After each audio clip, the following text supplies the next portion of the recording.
summarize the working paper as to what the points they've mentioned in the working paper. Is that okay?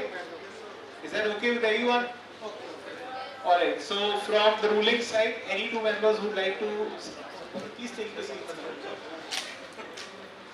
Any two members who would like to speak, please raise your placards on behalf of the ruling side. All those who wish to speak, please raise your placards. You should be aware about what's been mentioned in the working paper. Abhi bol paoge. You wish to speak, sir? Okay. 105 and one more. Yes, sir. The last 151. Okay. Okay, 105. आपको चाहिए पढ़ के नहीं बोलना है, मतलब आपको point point आपको बस समराइज करना है। जी जी ये लीजिए।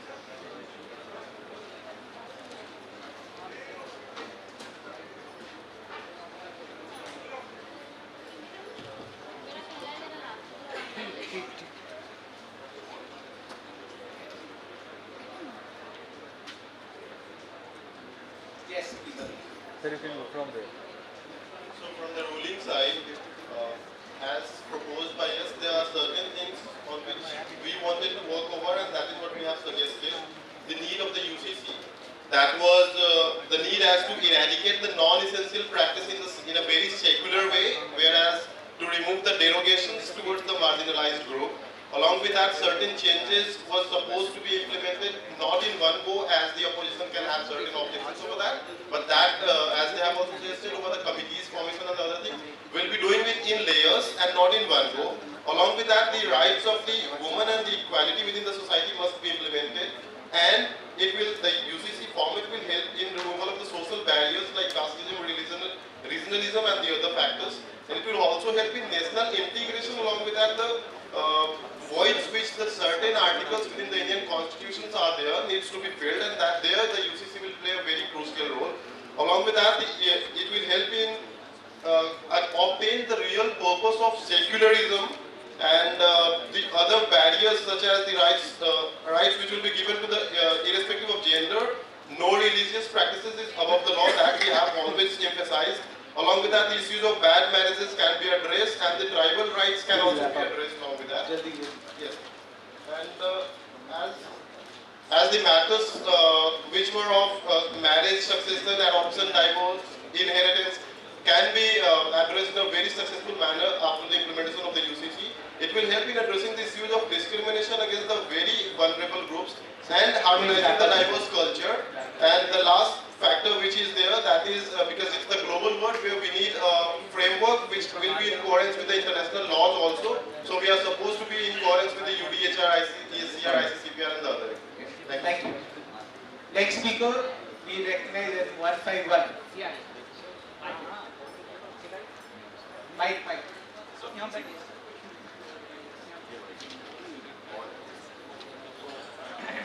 Ashu.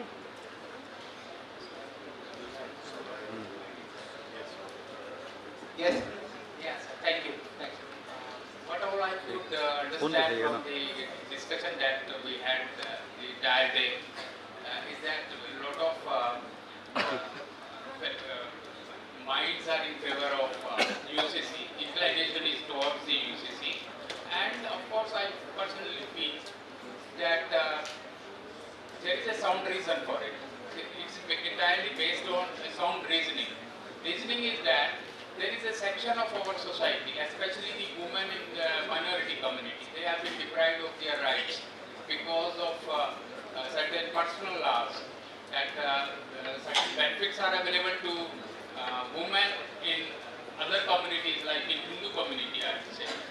Benefits are there regarding benefits on inheritance, and or they are getting treatment from their in family, from their husbands. Like a woman can be easily divorced in a Muslim community, but in Hindu community it is not that easy, and there are strict laws for that. So the benefits, most of the benefits will be available to the ladies in the Muslim community, which I think a section please wrap up. Yeah, yes. They are probably trying to oppose the moves and initiatives being taken against in favor of the UCC. But only the members of their own families, the women in their families, they will stand to gain out of it. And nobody is going to lose anything in it. That's what I could draw and submit. Thank you so much. Thank you. 2 minutes. Yes. Can you just share the mail ID so that we can see? We received it. On WhatsApp we have sent.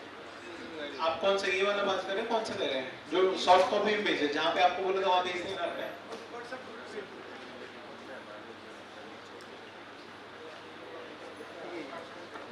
Okay, we'll just see that. We'll see the. We'll just take 2 speakers from the opposition side. Alright, 2 speakers from the opposition side would like to speak up. और किसी को नहीं बोलना? Alright. So opposition member number 2 and 16. Please, एक साथ नहीं बोलना, एक करके बोलना. Sir, this is a bill that is on the recommendation of the opposite side. Firstly, UCC will mean a common civil code or common law for every citizen residing in India, irrespective of the religion or caste. Second clause, notwithstanding anything contained in this draft, all the amendments will be taken into consideration the constitutional moralities. Thirdly, the central government shall, within the period of 6 months... Sir, please don't read. I told you that you don't have... Sir, we have only 7 points that we will be writing up with. Only 7 points. The central government shall, within the period of 6 months from the coming into the force of this act, constitute the committee to be known as the National Inspection and Investigation Committee for the purpose of preparation of UCC and its implementation in the country. Clause 4 says that committee shall consist of a chairman who would be the retired Chief Justice of India, a Union Minister of Home Affairs would be the ex-office member, the Union of Law and Justice will also be the ex-official member. Secondly, the 2 members of the retired Chief Justice of High Courts will be appointed, and also 1 representative of each community, that is the senior most representative of all the religious communities would be represented. Thereby LGBTQ's committee members also will be represented in this committee. The chairman and the member of the committee shall hold office for the period of 3 years. Now I would like to my co-delegate to continue. The further clauses include that the salary and the allowances payable and the other terms and conditions of the person and other members shall be such as may be prescribed. The central government shall provide such number of officers and staff to the committee as may be necessary for its efficient functioning. The committee shall have powers to regulate its own procedure. The subclauses are: it shall be the duty of the committee to take such steps it may be deemed appropriate for the codification and implementation of uniform civil code in the country. And without prejudice to the generality of the foregoing provisions, the committee shall ensure uniform civil code is in an entire geographical territory of India, including all the states, that the uniform civil code is applicable for marriage, divorce, succession, adoption, guardianship and partition of land and assets on all citizens without any discrimination. Right to equality shall be guaranteed. Okay, summarizing in 20 seconds. Right to equality shall be guaranteed. Gender equality should be done, and substitution of other personal laws should be included. The central government shall appoint, after due appropriation made by Parliament, provide adequate funds to the committee for carrying out the provisions of this Act, and in case of any difficulty to the provisions, central government may such orders or directions they can issue that, provided that no such order shall be applicable after the expiry of 2 years from the date of commencement of the Act. That's all from our side. Thank you. So there is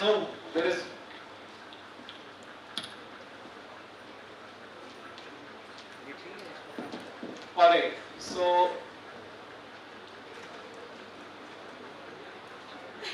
okay, so we have received two working papers, one from the opposition side and one from the ruling side. Since it's not in form of a bill, there's no voting per se on these working papers. We'll just be adopting these working papers. So,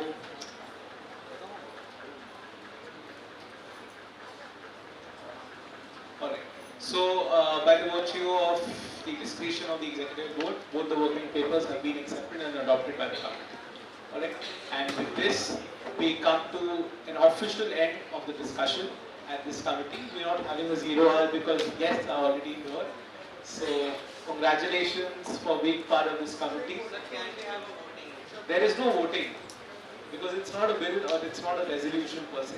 So, there is no voting. And anyway, opposition side has prepared another one working paper and they have prepared a different working paper. By the virtue of number, they'll anyway defeat your working paper if there's a voting. Right? So, what's the point of having it? Right? See, the end goal is to have a documentation which has certain recommendations and which can be taken ahead, or we can take points from your end and points from there and compile them together. Right? So, there will be one final documentation. So, I think that all of you should congratulate yourself for taking part in this committee and actively engaging and taking part in the discussions. So you can all clap for yourselves. Especially the ones who are taking part in a youth parliament for the first time. Because I can understand how nervous you may be before coming here. But now that you've taken part in this conference, I'm sure that you will be taking part in multiple more conferences.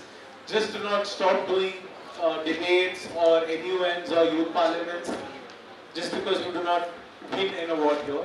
Because the ultimate goal to come to a conference should not be winning awards. Of course, that's one motivation of it. But the ultimate motivation should be to take back something from the conference. Okay. So, on this note, we officially end this session of the Parliament, and we'll be moving into the closing ceremony. Thank you so much.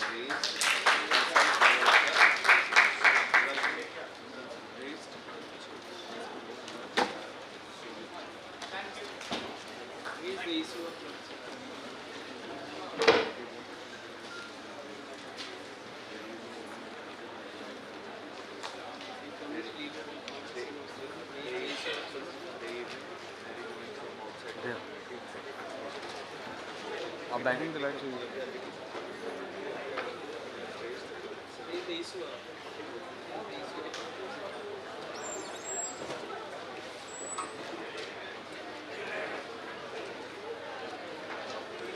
yeah. Bring on.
Satheesan वाले में ये photo लगवा है क्या?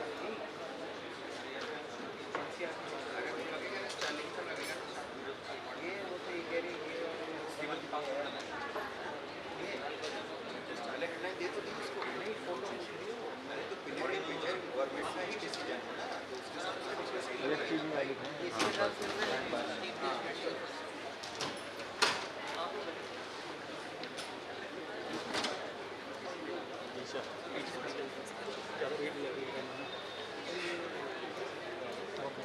हाँ उसका sample ले रहे थे एक्सेल वाले को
Honorable Chief Guest, Honorable Mr. Justice Sachin Dattaji, Judge High Court of Delhi, our guest of honor, Senior Advocate Chetan Sharma ji, Additional Solicitor General of India, our special guest, Advocate Rakesh Shirawat ji, Member and former Chairman, Bar Council of Delhi, our special guest, excuse me please यहाँ पे camera on है आप थोड़ा side रहेंगे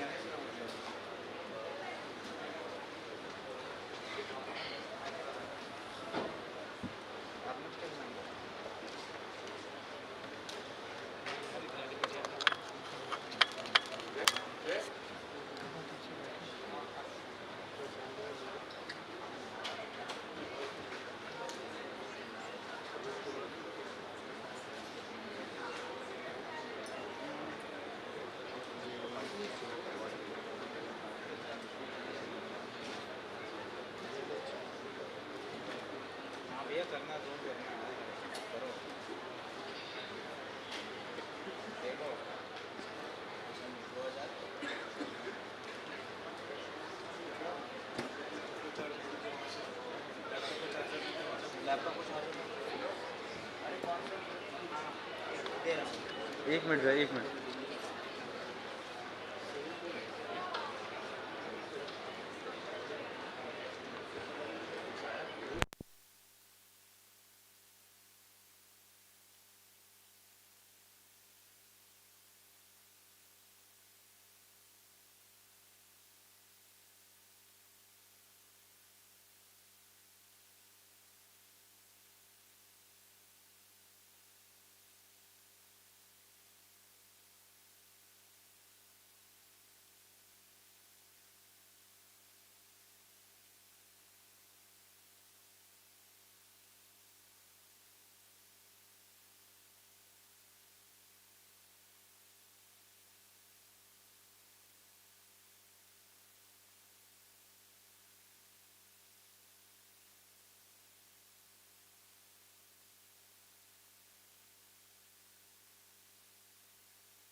ठीक है.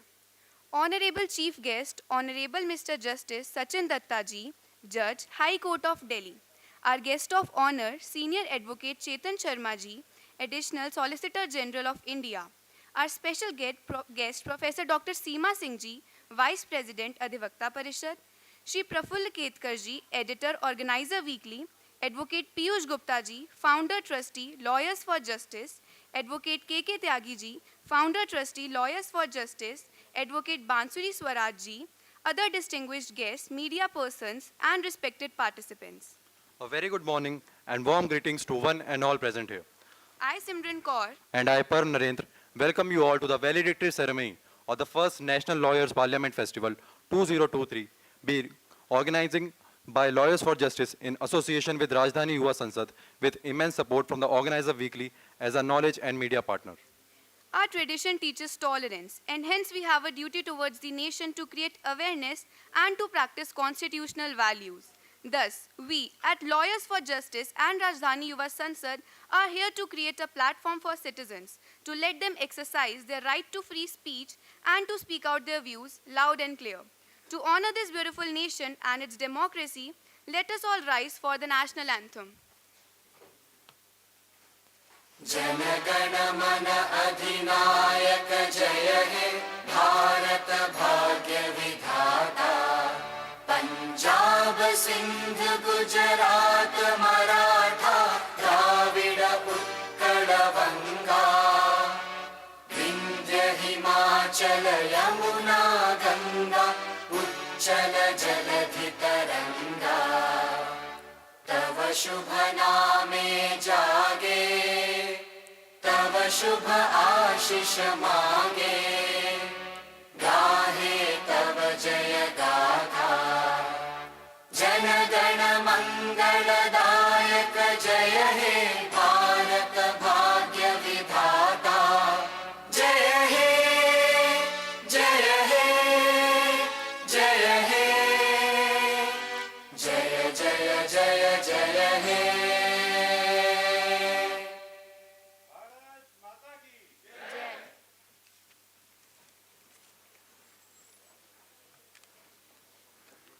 Over the course of this day, we have engaged in a spirited and passionate debate on various aspects of the Uniform Civil Code. We are incredibly proud of every single participant who spoke his heart and listened to others with utmost respect. I would now like to invite Advocate Harsh Sethi ji and Advocate Aditya Malhotra ji to felicitate our Honorable Chief Guest, Honorable Mr. Justice Sachin Datta ji, Judge, High Court of Delhi, with a token of gratitude.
Thank you, sir. Thank you to all the distinguished guests and dignitaries on the dais.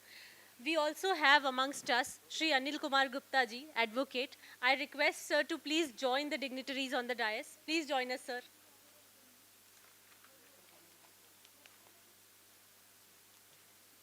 We also have amongst us Advocate Shri Rakesh Sherawat ji, Member and former Chairman, Bar Council of Delhi. Sir, please join us. I request the organizing committee members.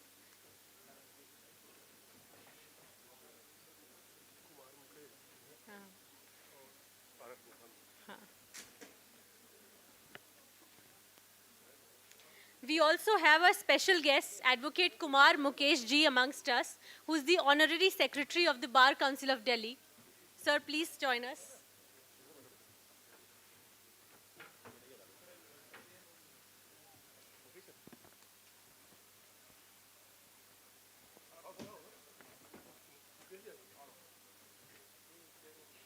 So it is, as all of you can see, it is like a galaxy that we have. We have a galaxy of guests here. And along with these distinguished dignitaries, we also have Advocate R.S. Goswami ji. Sir, please join us on the dais. He is the member and former chairman, Bar Council of Delhi.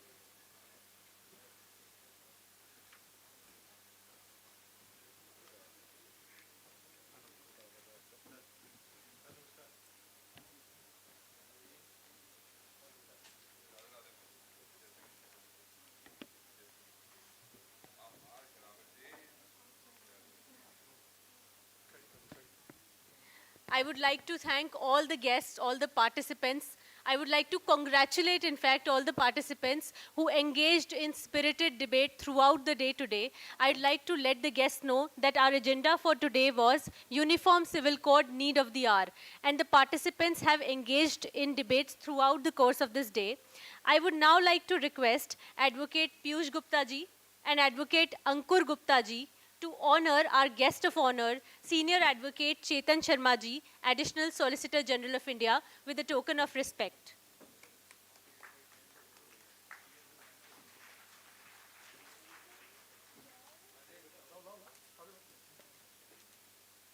Please have a huge round of applause for our guests who have joined us.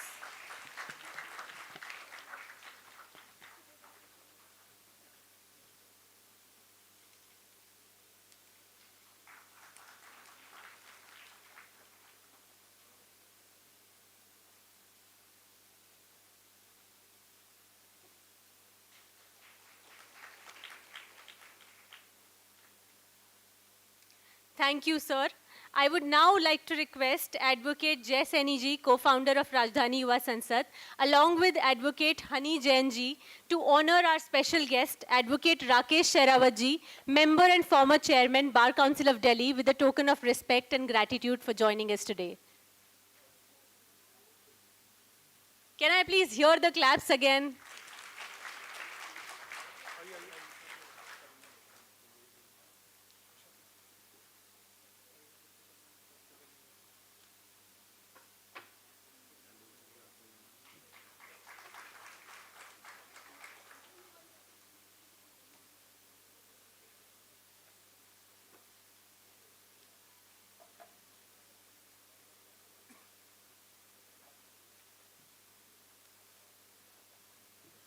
Thank you so much, sir.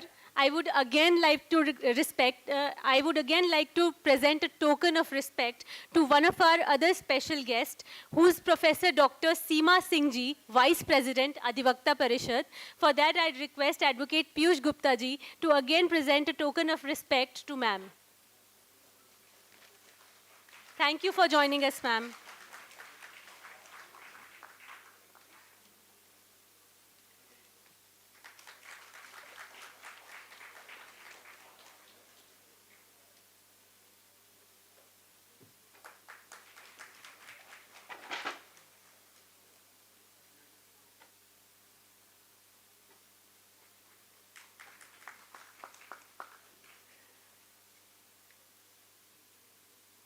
Advocate R.S. Goswami ji has also taken out time to join us today for this valedictory ceremony. I would like to present a token of respect to Advocate R.S. Goswami ji. I request Advocate Rajesh Sharda ji and Jatin Kapoor ji, Head of Operations, Rajdhani Yuva Sansad, to present R.S. Goswami ji with a token of respect. I request Advocate Nishant ji to please come on stage and present a token of respect to sir. Advocate Nishant ji.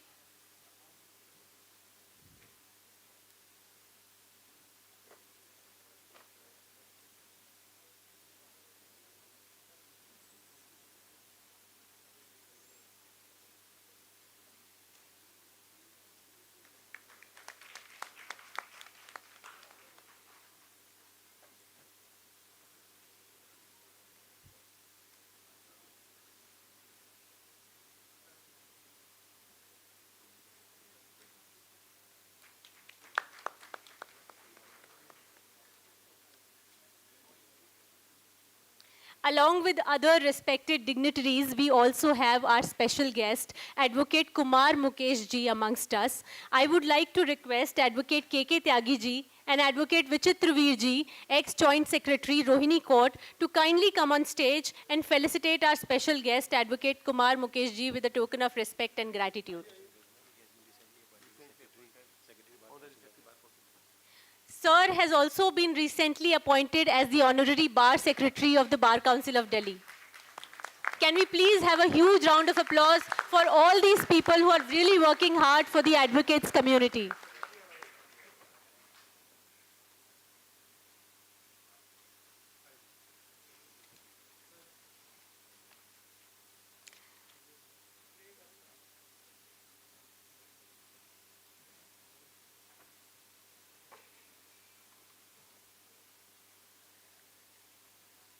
Thank you so much, sir. Thank you so much to all the dignitaries. I'd like to again thank all of these dignitaries who have taken out time from their busy schedule and blessed us with their esteemed presence today. To proceed further, we also have a new special guest amongst us, who's Advocate Basuri ji. Basuri Swaraj ji is an advocate, a practicing advocate by professional, and is also the daughter of Shri Sushma Swaraj ji. I request Advocate Piyush Gupta ji to please honor Basuri ji with a token of respect and gratitude. Thank you for joining us today, Basuri ji.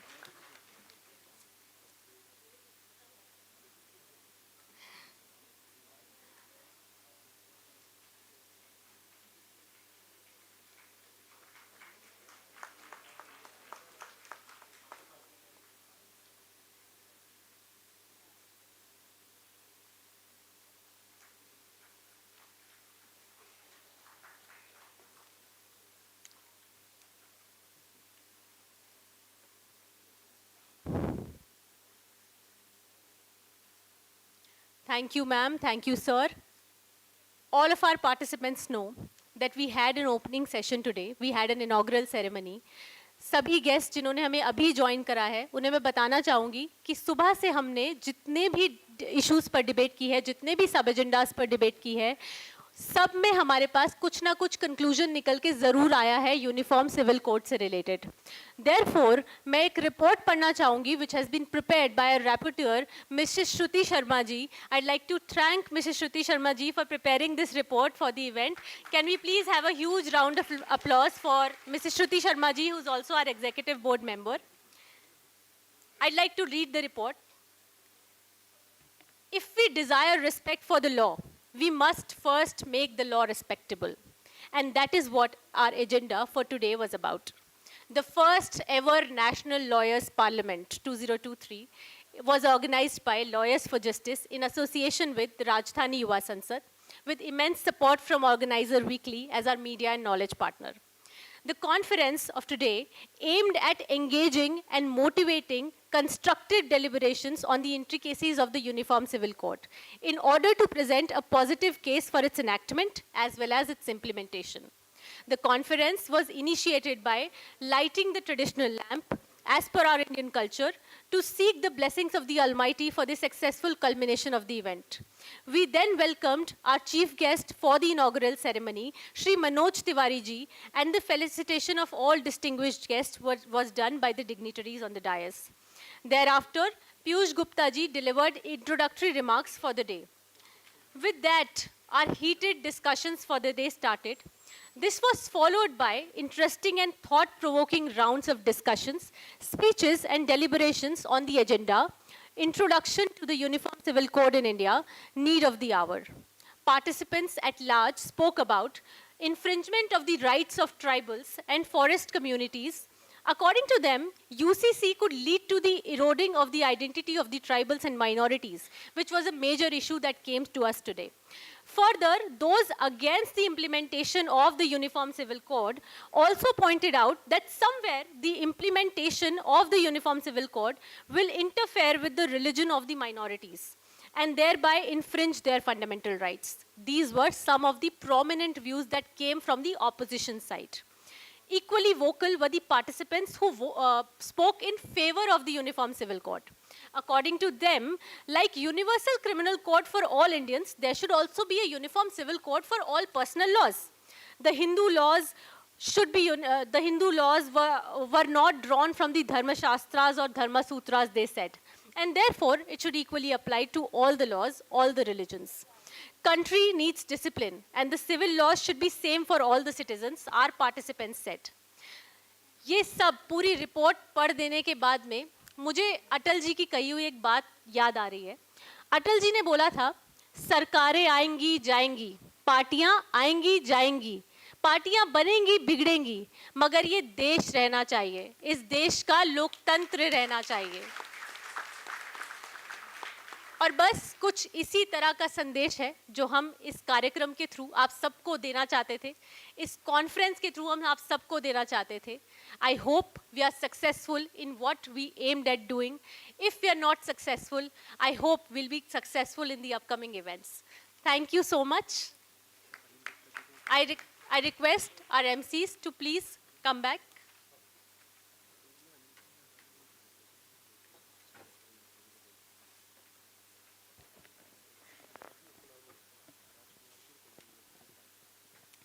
We also have Anil Gupta ji amongst us, advocate. I request Shri Rajkumar ji and Kunal Malhotra ji to kindly come on stage and felicitate Anil Gupta ji, advocate. Thank you so much. Sir, please, please.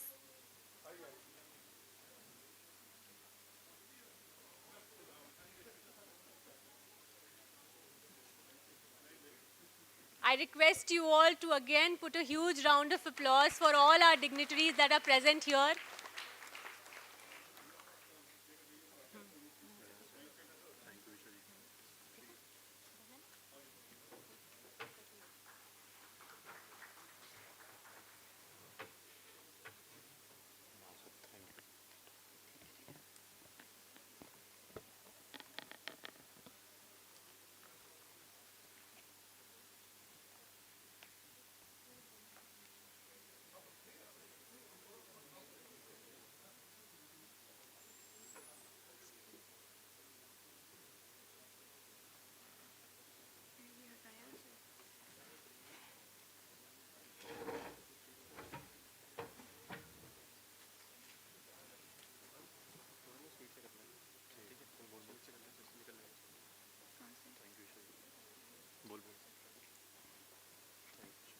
Thank you, Isha ji. To proceed further, I would like to invite Shri Prafulla Ketkar ji, editor, Organiser Weekly, for delivering the introductory remarks.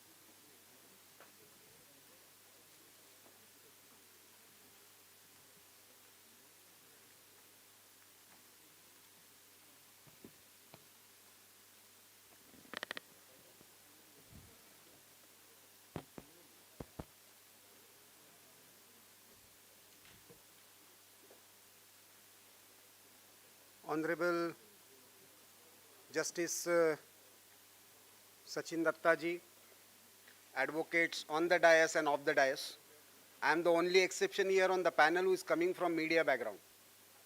So it's very difficult to argue in front of judge and advocates. So I'll just make a brief introductory remark about this entire idea. When Lawyers for Justice and Rajdhani Yuva Sansad has been organizing various events at the campus level for law students for last few years.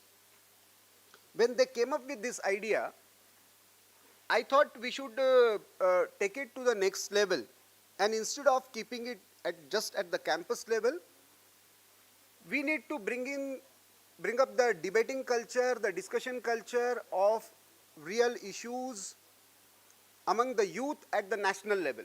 And that's how this first ever National Lawyers Parliament, the lawyers became parliamentarians and they discussed. At one point of time, I remember most of the parliamentarians used to be lawyers. Organiser, which always stood for the national issues. In fact, as legal luminaries, you must be knowing the first ever case in India, even before the adoption and enactment of the Constitution about freedom of speech, about the First Amendment, if you ever read the reference, you will find two publications. One was Organiser, other was Red Cross. First censorship, even before Constitution coming into existence, was imposed on Organiser for reporting the plight of Hindus in partitioned part of then East and West Pakistan. Since then, whether issues related to Jammu Kashmir or Northeast or issues, constitutional issues like Uniform Civil Code, we always stood for the healthy debate, the national interest. We came to the conclusion that, let us deliberate and discuss on UCC or Common Civil Code or Indian Civil Code, whatever we want to talk it. And one of the primary reasons is, unfortunately, in the name of secularism, we have highly communalized the debate about the Common Civil Code. The issues which were related to more secular issues, whether marriage, whether divorce, whether succession, whether adoption, those issues have become more communal issues. And we, unfortunately, in last 25, 30 years could not come out of entire communal understanding of UCC. There are genuine issues related to gender justice. There are genuine issues related to justice of child, especially girl child. There are genuine issues concerning who favor UCC. Many a time do not consider the rights of, in the morning also I highlighted, there are various customs and various traditions in tribal communities. How are we going to incorporate that? And therefore, to have a healthy debate, we decided to go with this subject. We are happy to inform, sir, more than 500 law either graduates or newly registered lawyers registered here for this particular event. 250 actually participated. From both the sides, there were heated arguments. Our executive board members have already made their observations and finalized their result, and soon they are going to announce it. But in this valedictory function, I'm really grateful to Justice Datta and all the dignitaries on the dais that they have come here, because, sir, this tradition needs to be encouraged. With the people, senior experts like you, who will tell these people how to debate and discuss in a civilized society. Nowadays, we are got into cacophony kind of thing, and to some extent, we are also responsible for that, the media people, where the debate has gone into a direction where there is no conclusion. Everybody is making noise. So, the original spirit of discussion and debate, or Shastrartha, that discuss to reach to some conclusion. It's not about right or left. It is about right or wrong, and reaching with a, very, you can say, inclusive manner, reaching to the right conclusion. There is no black and white in your conclusion. There can be gray areas, but you can agree to disagree and still accept the common solution. That is the healthy tradition of democracy. We are not just a political democracy. We are not just an economic democracy. I many a times feel that we are actually a spiritual democracy. This is the only land in the world which has given right to choose or reject any form of God. This is the only land. But unfortunately, that idea of spiritual democracy, we haven't practiced in our post-independent deliberations in the parliament or outside parliament. So this was a humble attempt, sir, of all the three organizations. We are just knowledge partner in this and media partner. And I hope today's deliberations will bring out certain concerns raised by the young lawyers about the entire debate about UCC. We would like to share the report at the government level, at the law commission level also, and hope that your presence in this valedictory function will encourage these young lawyers to take up these kind of serious issues for in the national interest and not just in the either political or legal fraternity interest. With these words, I welcome all the dignitaries on the dais. Thanks. I would like to, on behalf of all the three organizations, I would like to thank all the participants who made this event successful. And I hope this becomes a tradition. We will be able to go to many more cities, many more campuses, and involve youth in a more design, deliberate, but more conclusive discussions leading to healthy practices of democracy. Thank you very much.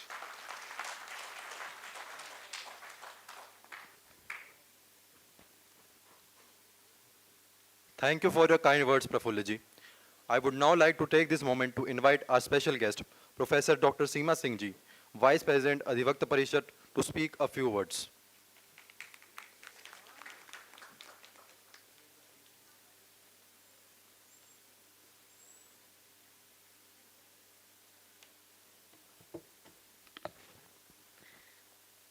Honorable Mr. Justice Datta, dignitaries on the dais, and each of you sitting in front of me. This is obviously a very important and a very emotional topic for many of us. But before saying anything, I would just like to give an example which I have recently gone through. And the example is, there is a girl, age 15. She has been taken away from the lawful guardianship without their consent by a man, age 26. They both are Muslims. Parents have registered a case against the man that this is a case of kidnapping and the consent of parents is not involved because now they both are married. Matter has been brought before the court. The girl is saying, who is minor, the girl is saying, I do not want to leave this man because this is my husband. But according to the law, the question is whether the marriage is legal or not. The main argument which has been raised is that according to the Islamic law, she has attained the age of puberty because she is 15 years old. So she should not be considered as a minor. So this is a very, very important issue. And why this issue is very important? Because this is not only an example or a case in which the personal laws are involved, but this is also a very important case in which we should try to think that whether we are trying to keep away the provisions of criminal law also. तो एक देश में जहाँ पे सबके पास एक citizenship है, वहाँ पे क्या हमें अलग अलग पर्सनल लॉ से गवर्न होना चाहिए. एक बड़ी इंपॉर्टेंट बात है कि जब भी हम कॉन्स्टिट्यूएंट असेंबली डिबेट को डिस्कस करते हैं तो उन बातों को तो हम डिस्कस करते हैं जो कॉन्स्टिट्यूशन में फॉर्मलाइज होकर के आ चुकी. But what was the resentment, what was the objections and what was the observation of many members of the Constituent Assembly who were not agreed over the provisions which were kept in the Constitution. That is also very, very important. और जब हम इसमें आते हैं तो हमें उसमें एक बड़ा जो important point मिलता है वो मिलता है यूनिफॉर्म सिविल कोड का. It has been put in the form of directive principle of state policy under Article 44. Each of us are very much aware about that. But the important issue in this case is there was definitely a difference of opinion. Sardar Patel, Dr. B.R. Ambedkar, they are supporting it. Pandit Nehru, there are several other members who are opposing it because Muslim League is not the part of the Constituent Assembly. So definitely the Constituent Assembly is under a particular kind of pressure, and maybe that is the reason that they have put it under the directive principle of state policy. हालांकि doctor Ambedkar चाहते थे कि अब इसको right time लाने का है कि हम कॉन्स्टिट्यूशन के साथ ही यूनिफॉर्म सिविल कोड को इंट्रोड्यूस करें. तो आफ्टर 75 इयर्स ऑफ इंडिपेंडेंस अभी भी there is a lots of disparity. Britishers ने लॉ बनाया, इंडियन सक्सेशन एक्ट बनाया, स्पेशल मैरिज एक्ट बनाया. They deliberately kept away Muslim community from these legislations. और उनकी आइडियोलॉजी बिल्कुल, उनका जो आइडिया था वो बिल्कुल क्लियर था. They wanted to create a divided India. But after 75 years of the Indian independence, when these issues are coming up, and there are several issues, not only one or two issues, because very recently a lady has contacted me. She wanted to adopt a child. She is a Muslim lady. Muslim law doesn't give her this right to adopt a child. Once the Article 14 is going to talk about the equality, how we are going to create a disparity on the religious lines. So I will not take too much of time because I know several other people have to say lots of things. और काफ़ी discussion इस पे सुबह से हो चुका होगा. But I am just going to end with this thing कि आज़ादी के 75 साल बाद जब एक जेंडर न्यूट्रलिटी की बात हो रही है, वहाँ पे जेंडर इक्वलिटी आज भी हम अटेन नहीं कर पाए हैं. और अगर आप कॉन्स्टिट्यूशन में भी देखें तो जिस 25 आर्टिकल 25 फ्रीडम ऑफ रिलीजन की बात की जाती है, that is also subject to public order, health, morality and other provision of part 3 of the Indian constitution. तो अगर 44 पे लॉ बना करके यूसीसी का इम्प्लीमेंटेशन नहीं हो रहा है, तो भी this is in the clear cut violation of the different provisions of the constitution. So this is a high time when we are going to talk about the gender neutrality, firstly to attain the gender equality and to remove all this discrimination based upon the religion, because this is in the violation of the fundamental doctrine of fraternity. Constitution में एक मैंने चीज़ देखी है कि जब भी आप preamble को पढ़ते हो या जब भी हम इंटरप्रिटेशन करते हैं, हम हर चीज़ पे ध्यान देते हैं, but one term which is continuously ignored even in many judicial pronouncement, that is fraternity. And fraternity is a very important factor to ensure the sovereignty of the nation. And to attain the fraternity, it is very much important that we should try to suppress the identities, and we should not try to promote any kind of identity which may be divisive presently or in the future. So with this, I will just conclude, and I will thanks a lot, give my thanks to the organizers for giving me this opportunity to share my idea over this important issue. Thank you so much.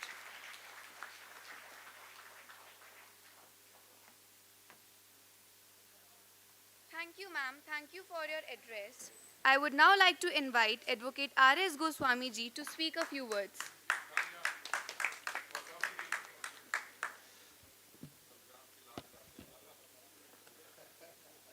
Honorable Justice Sachin Datta ji, Senior Advocate Sri Chetan Sharma ji, Solicitor General, Advocate Isha Kapoor, Sri Praful Ketar ji, Dr. Seema Singh ji, मेरे bar council के साथी x chairman Shri Rakesh Sehrawat जी, honorary secretary Kumar Mukesh ji, मेरे bar council के दूसरे साथी जो इस कार्यक्रम के ऑर्गेनाइजर हैं, श्री पीयूष गुप्ता जी जो फॉर्मर सेक्रेटरी रहे बार काउंसिल में, के त्यागी जी जो कि इस कार्यक्रम के संचालक हैं, पूरा कार्यक्रम करा रहे हैं सुबह से. जब इतने स्पीकर सुबह से बोल चुके हैं तो मैं तो एक बात ये कहना चाहूँगा, सबसे पहले तो जितने लोग सुबह से यहाँ आए हैं and who have participated in this programme, मैं उनको दिल्ली बार काउंसिल की तरफ से और अपनी तरफ से हार्दिक बधाई देता हूं. और वकील साथियों को, जो मेरे छोटे भाई बहन हैं जो इनरोल्ड हैं दिल्ली बार काउंसिल में, उन्होंने पार्टिसिपेट किया है, सब बधाई के पात्र हैं कि आप एक नेशनल लेवल के इस प्रोग्राम में आप भाग ले रहे हैं. और जितने ऑर्गेनाइजर्स हैं मैं उनको भी बधाई देता हूं कि उन्होंने एक नेशनल लेवल का एक बहुत बड़ा प्रोग्राम यहाँ सुबह से आप लोगों ने किया है, उसके लिए आप बधाई के पात्र हैं. जितने भी लोग हैं मैं सबका नाम नहीं ले पाऊंगा, लेकिन जहाँ तक टॉपिक का सवाल है और जो डिस्कस हुआ है, वैसे तो जब ऑनरेबल जस्टिस हमारे बीच में हैं, सॉलिसिटर जनरल बीच में हैं, तो हमारा ज़्यादा कहना नहीं बनता, लेकिन मैं दो बात कहकर अपनी बात पूरी करूँगा. कि सुबह से आप लोग स्पीकरों को सुन रहे हैं, कि सारी देश, सारी पॉलिटिकल पार्टीज, सारे राजनेता, हम वकीलों से एक बात नहीं सीख सकते कि हम वकील काला कोट पहन और बैंड लगाने के बाद हमारी कोई जाति नहीं है, कोई धर्म नहीं है, और हम केवल एक वकील हैं तो केवल वकील हैं. इससे समझ में नहीं आता कि सिविल सूट क्या हो सकती है. हमारे बीच में जाति कहाँ है, हमारे बीच में धर्म कहाँ है? जब हमने काला कोट पहन लिया, बैंड लगा लिया, अदालत में पेश हो रहे, एक वकील हैं, जब हमारे अंदर जाति और धर्म की बात नहीं है, तो हम जो सिविल कोड की बात करते हैं, ये बात समझ में क्यों नहीं आती? जब आईपीसी सब पर बराबर लागू होती है, सीआरपीसी लागू होती है, जब रेड लाइट पर चालान सबके लिए बराबर है, तो कानून सबके लिए बराबर क्यों नहीं है?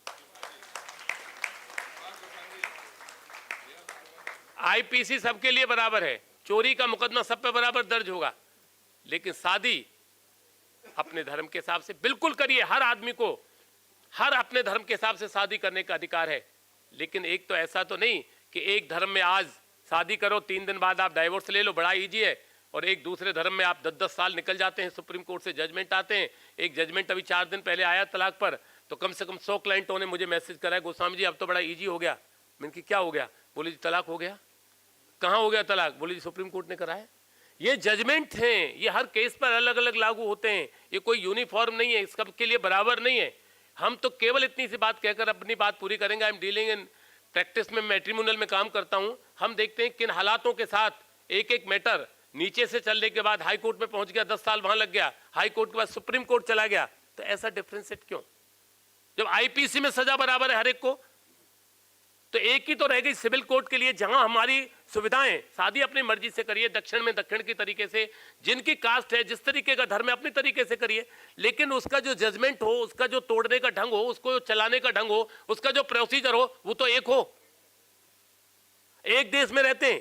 अभी मैडम ने बहुत अच्छी बात कही कि एक के लिए कानून है कि वो नाबालिग के साथ किडनैपिंग है, दूसरे के साथ सेम कानून, एक देश में कैसे चलेगा? मुझे बड़ी खुशी हो रही है कि आज मैडम सुषमा स्वराज जी की पुत्री जी यहाँ खड़ी है। मेरा उनके साथ बहुत अच्छा, जितनी अच्छी वो स्पीकर थी, जब बोलते थे मैं उनके सीडी भी देखता हूँ और सुनते भी, और उनसे हमारे बहुत अच्छे व्यक्तिगत रिलेशन भी रहे। जब वो बोलती थी पार्लियामेंट में तो लोग सुनते थे, लेकिन उस समय अधिकार नहीं था, पावर नहीं था। मैं तो आज एक बात कहूँगा, अधिवक्ता परिषद बैठी है, डिबेट करा लीजिए, साइन करा लीजिए, वकीलों को साथ ले लीजिए, जुडिशरी को साथ लीजिए, पूरे देश को लीजिए। अमेंडमेंट करा क्यों नहीं रहे? इतना देर कर क्यों रहे हो? इसमें इतने लेट क्यों करना चाहती है सरकार? आज की आवाज वहां तक जानी चाहिए। आप सुप्रीम कोर्ट के सामने फंक्शन कर रहे हो अपना, कहिए सरकार से कि सारा देश चाहता है। इसमें इतनी डिबेट्स की भी क्या जरूरत है? अपनी ओपिनियन दीजिए कि सारा देश चाहता है कि एक कानून हो देश के अंदर, एक व्यवस्था हो देश के अंदर। जब हम आईपीसी एक साथ ले रहे हैं, सीआरपीसी एक साथ चल रही है, सीपीसी एक साथ चल रही है, तो उस एक कानून को एक साथ क्यों नहीं लेके चल सकते? इसलिए बहुत ज्यादा समय है। जिन लोगों ने भाग लिया, अपने अपने ओपिनियन सबके हो सकते हैं, मेरा तो एक ओपिनियन है, हम इस देश में रहते हैं, सबका धर्म है, अपना धर्म निभाने का सबको अधिकार है। शायद आप लोगों को नॉलेज है, मुझे नहीं पता, हमारे जो सॉलिसिटर जनरल हैं चेतन शर्मा जी, कितना भी कोर्ट में काम हो, उसके बावजूद भी अपने धर्म के साथ, शिद्दत के साथ सुबह भागवत पढ़ते हैं, भजन करते हैं, बाहर का खाना नहीं खाते। तो क्या उनके ऊपर बाउंडेशन है सरकार की या देश की बाउंडेशन है कि वो ऐसा करें सरकार में रहते हुए? ये व्यक्तिगत है। अपने धर्म, सब धर्मों का हम पालन करते हैं, सब धर्मों का सम्मान करते हैं, लेकिन जब जीने का नंबर आता है, जब काला कोट एक हो सकता है, तो सबका कानून भी एक ही होगा। हम एनरोलमेंट के अंदर हैं, तो क्या हम वहां ये देखेंगे कि कौन कौन व्यक्ति किस धर्म का है? उसका रजिस्ट्रेशन नंबर अलग होना चाहिए। फिर ये एडवोकेट फला नंबर का, ये एडवोकेट दूसरे नंबर का, वहां तो नहीं देखते हम लोग। जब हम वोट डालते हैं तब तो नहीं देखते हमारा धर्म कौन सा है। इसलिए बहुत ज्यादा बात को ना लंबा करते हुए हमें अपने सीनियर्स को सुनना है, और केवल मेरा जो व्यक्तिगत ओपिनियन है, और मैं समझता हूं मेरे सारे जितने वकील साथी हैं, जब हमारा काला कोट एक है, बैंड एक है, कानून एक है, सारे देश का जो प्रोग्राम और सेमिनार लेके चल रहे हैं, वो सफल इसी बात में होगा कि ये बात सरकार तक जानी चाहिए कि एक ही होना चाहिए, एक देश है तो एक ही कानून होना चाहिए। इन्हीं शब्दों के साथ बहुत बहुत धन्यवाद।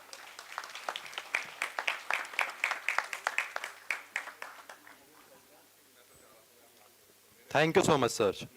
With utmost respect, I would now like to invite our esteemed chief guest, Honorable Mr. Justice Sachin Datta ji, who is the judge of the Delhi High Court, to say a few words and enlighten the audience.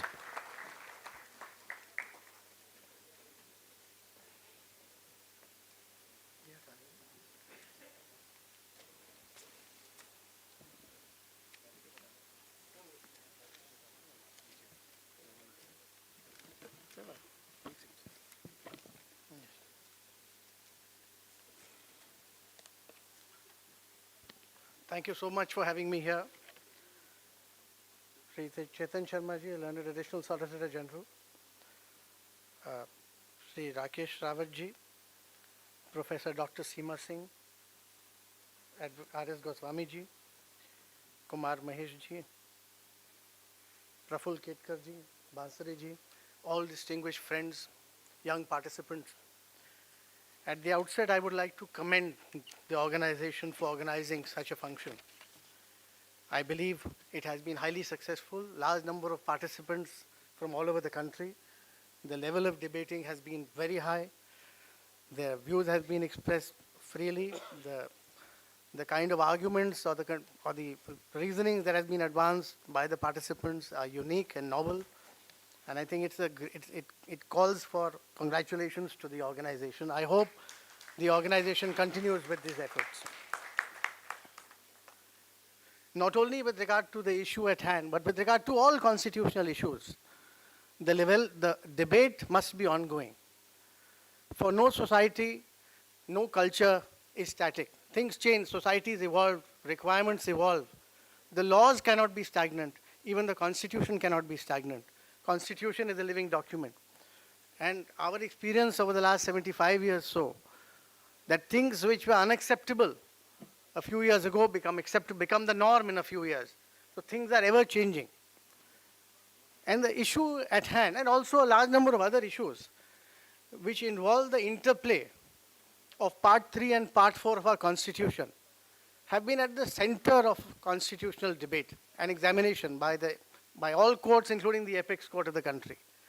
Part 3, as you know, is the chapter which incorporates the fundamental rights in our Constitution. And of course, Part 4 contains the directive principles of state policy, of which Article 44 is a part. Now, as an example of what was unacceptable yesterday but became the norm today, and yet again became unacceptable today, you will find numerous examples in our constitutional history. The debate started with regard to the interplay of Part 3 and Part 4 in 1950 itself. And in the initial years, when agrarian reforms was the main agenda of the government of the day, the initial issue that was confronted was the interplay between the chapter on fundamental rights and the agrarian reform, land reform legislation that were being enacted in different state legislatures all over the country. And in that context, in 1950 itself, the Supreme Court was called to examine whether these land reform legislations fall foul of Part 3 of the Constitution, and the Bihar High Court, in one of its earlier judgments, said that no, the land reform legislation was struck down on the ground that they violated some of the fundamental rights, including Article 19, the right to property as it then was a part of Part 3. So the government of the day brought out the first amendment. And the amendment was to immune these land reform legislations from attack on the ground of violation with Part 3 of the Constitution. And that is how Article 31A and 31B came to be inserted. The initial critics said that 31A and 31B, which really made these land reform legislation immune from attack, was a provision which was inserted to protect the Constitution from itself. That was the reasoning which was given. So Supreme Court had to consider the issue in 1950 itself, in Sankari Prasad Singh case, where Justice Patanjali Shastri was presiding the bench, and the Supreme Court was called upon to consider whether a constitutional law can be said to be a law within the scope of Article 13 of the Constitution, so that it can be struck down for violation of fundamental rights. And after much ambivalence, much prevarication, much discussion, the court finally held no, Article 13 does not include a constitutional law. So constitutional law stands on a different footing altogether. This position continued. This was the legal position for the next 15, 16 years. By which time, after the First Amendment, there was the Fourth Amendment, the Ninth Schedule, which was inserted by Article 31A and 31B, was populated with more and more articles. Initially, only land reform laws were inserted in the Ninth Schedule, but then certain other acts like the Industrial Disputes Act were inserted in the 9th schedule.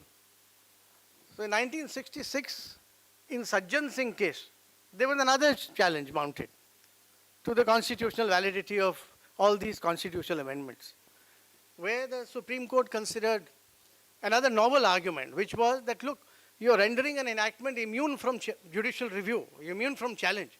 So in a way, you are tinkering with Article 226 of the Constitution. So that is a kind of amendment which involves ratification by the states. So therefore, you strike down 31A and 31B because this amendment has been brought about.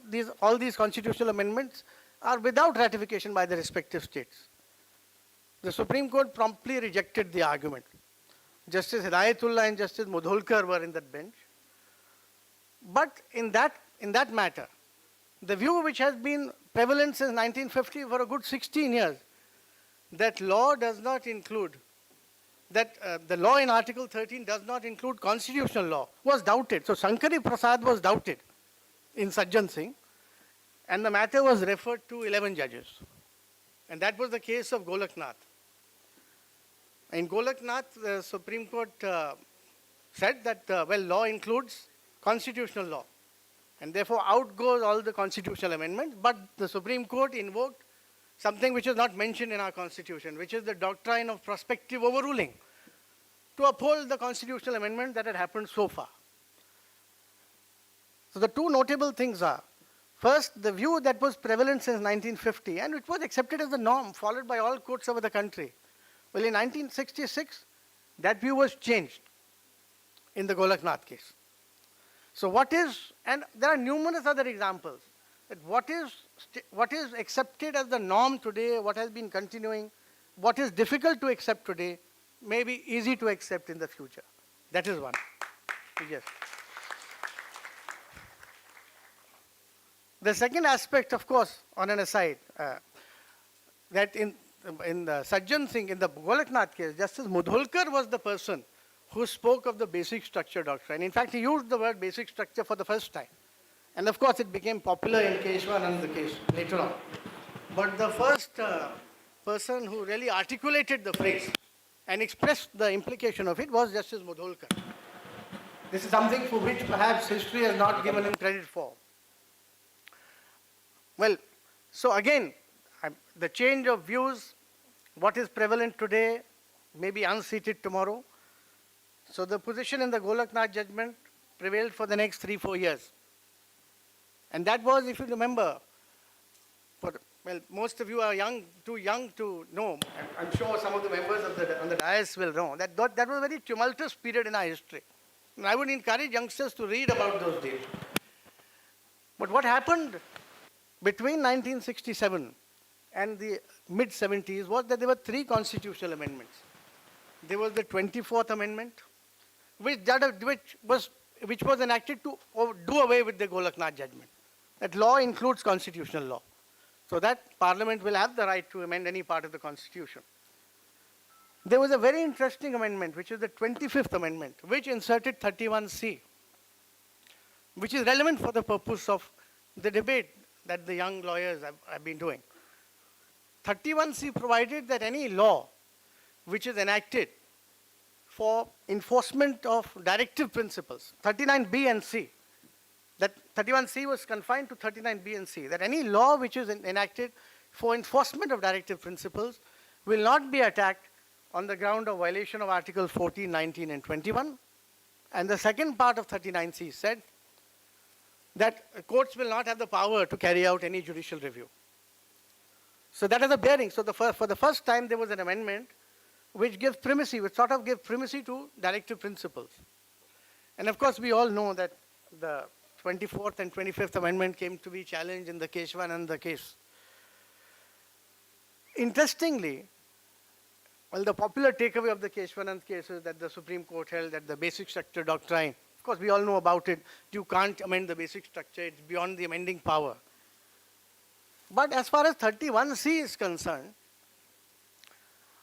6 judges out of 13 judges, 6 judges struck down 31C. 7 judges struck down the later part of 31C, which is that you could not call into question a law in a court of law. So 7 judges found that offensive. But 7 judges upheld the first part of 31C. And therefore, the first part of 31C, as I said, provided that any law which is enacted to give effect to the directive principles in 39B and C will not be attacked, will be shielded rather from attack on the ground of violation with Part 3 of the Constitution. Even Justice H.R. Khanna upheld the first part of 31C, which therefore recognizes the primacy or the superiority of 2 of the directive principles, that is those in 39B and C, and rendered them immune from challenge. Of course, the matter again was considered by the Supreme Court in numerous other contexts. There was the 42nd Amendment thereafter. In Minerva Mills, the scope for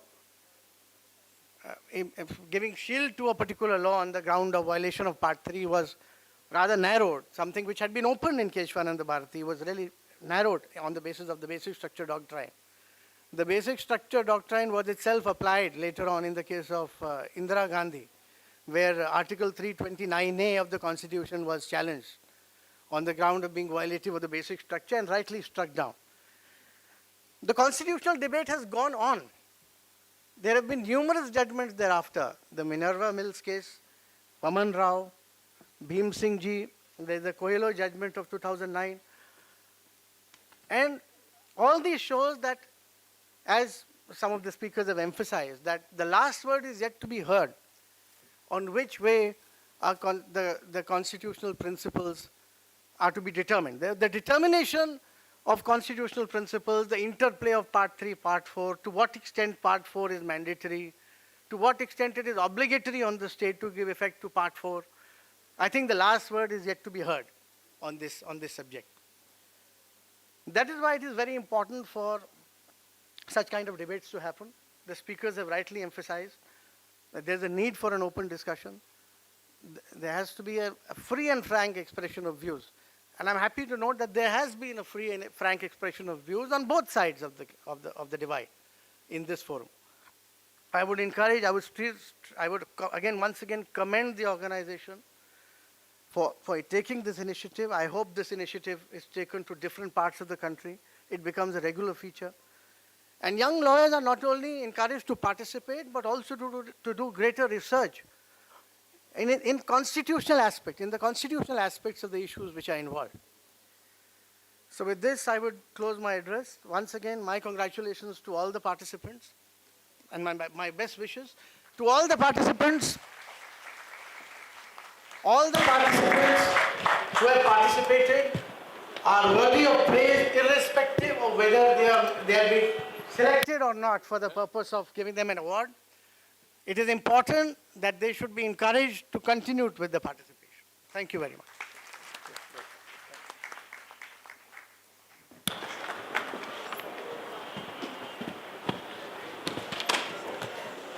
Thank you so much, sir. Honorable Mr. Justice Sachin Dattaji rightly mentioned that all of you deserve to be appreciated, and thus I'd like to request you all to once again honor your own self by a round of applause, please, before we announce the winners for today. So though you all are worthy of appreciation, yet I know that there is a moment, this moment, that you all are waiting for. So it has come now. I would now like to invite Mrs. Shruti Sharma ji, Senior Academician and our Executive Board Member, along with Mr. Jatin Kapoor ji, Head of Operations, Rajdhani Yuva Sansad, to finally announce the awards. Are all the participants excited? Do you think you know the winners?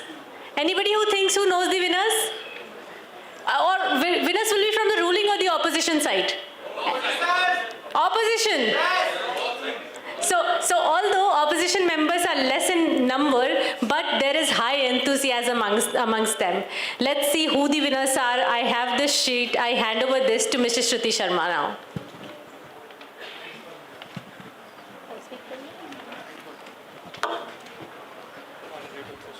I would also like to request our chief guest for the day, Honorable Mr. Justice Sachin Dattaji, to kindly present the awards to the winners. Shruti ji will announce the awards. we start with the Best Parliamentarian Award. It goes to court number 022, 022, Ziaul Haq.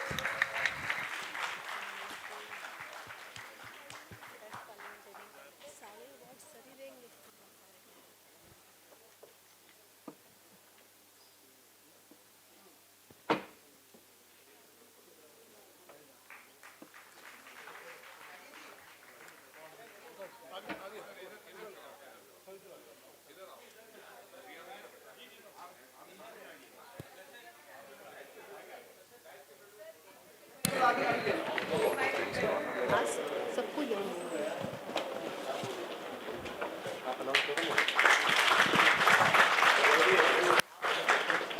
High commendation goes to the code 002, Jwala Singh.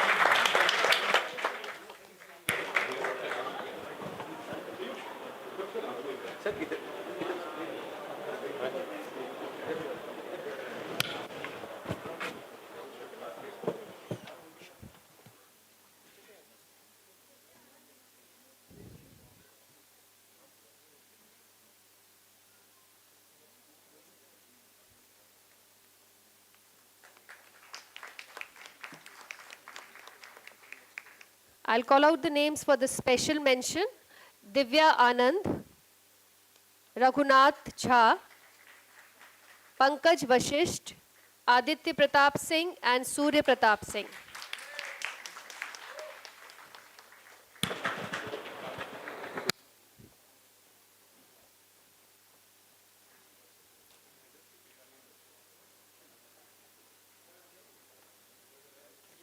Divya Anand,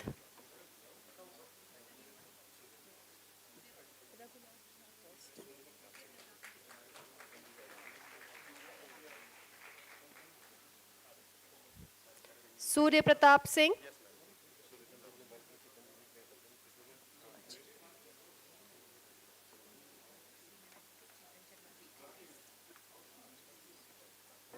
thank you, sir. I request Senior Advocate Chetan Sharma ji to please do the honors now.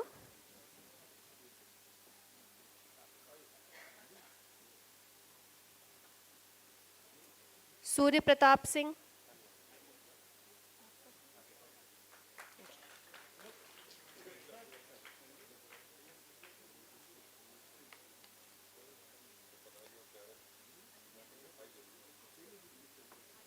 Aditya Pratap Singh.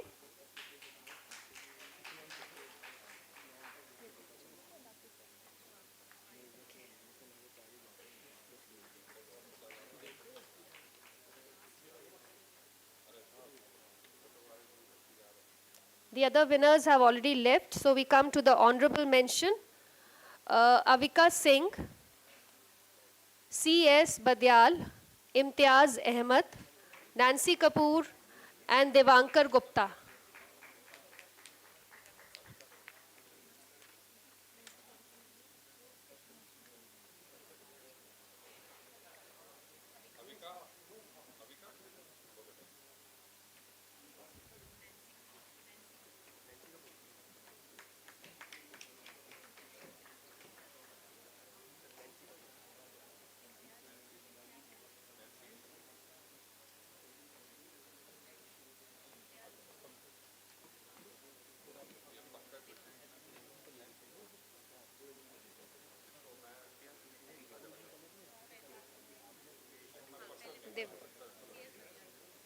C.S. Badyal.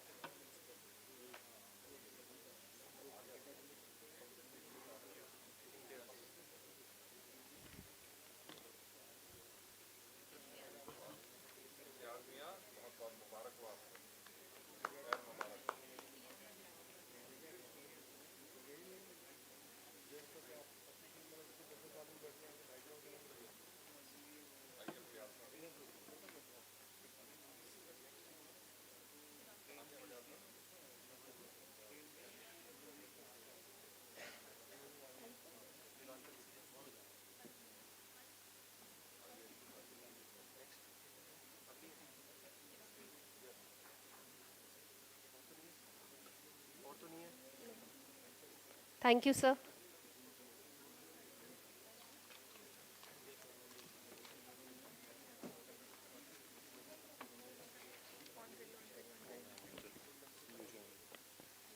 huge congratulations to all the winners.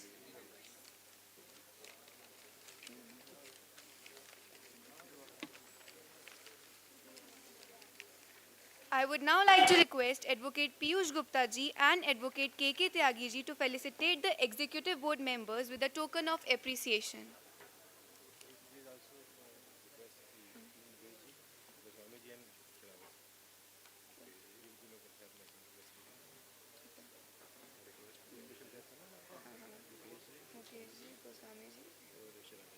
I would now like to request Mukesh ji, Goswami ji and Sherawat ji to come on the stage to felicitate the Executive Board members.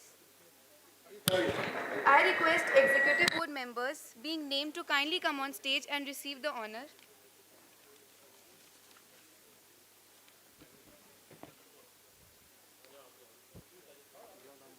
Mrs. Shruti Sharma ji, Mr. Vansh Saluja ji,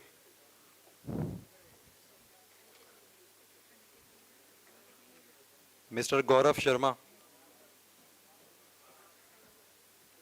Mr. Neeraj Dubey,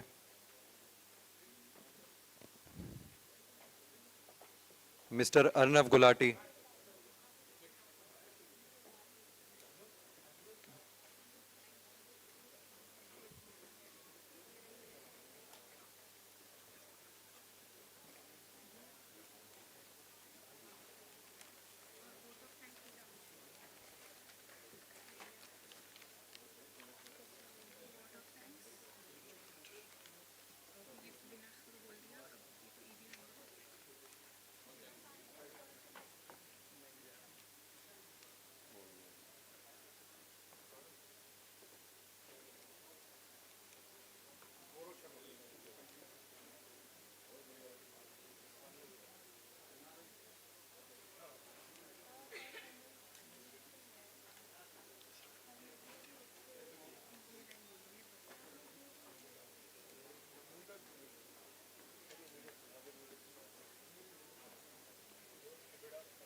I request all the participants to kindly settle down. Please respect all the dignitaries that are there. Please respect the speakers that are here. Please settle down. कह रहे हैं एक बार फटाफट बुला लो उनको उसी member जितने को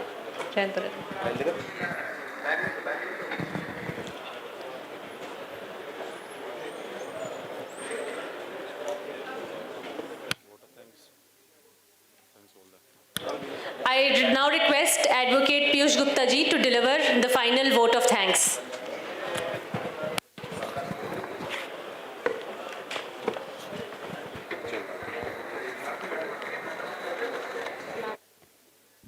थैंक यू ईशा जी।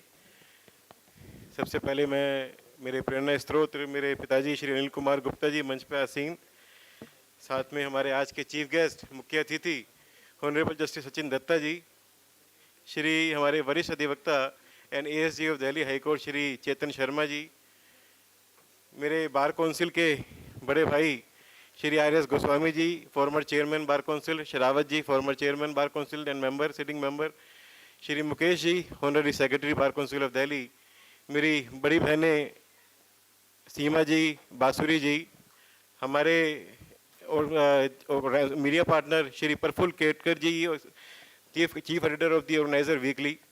आज यहाँ मौजूद सारे participants, advocates and law students, आप सबका मैं अभिवादन करता हूँ, वंदन करता हूँ, दिल से धन्यवाद करता हूँ।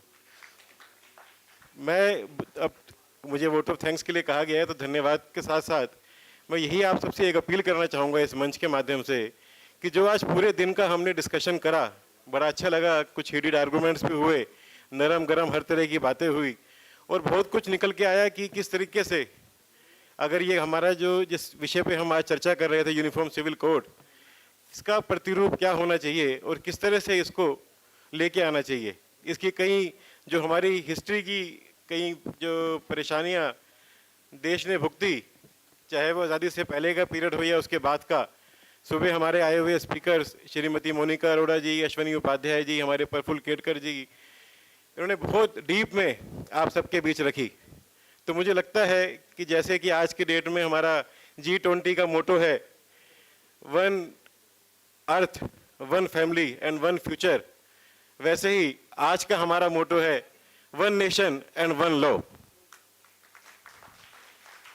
इसी के साथ मैं अपनी वाणी को समाप्त करूंगा और आप सबसे रिक्वेस्ट करूंगा कि आप सब प्लीज हमें ज्वाइन करें हाई टी में। Thank you very much.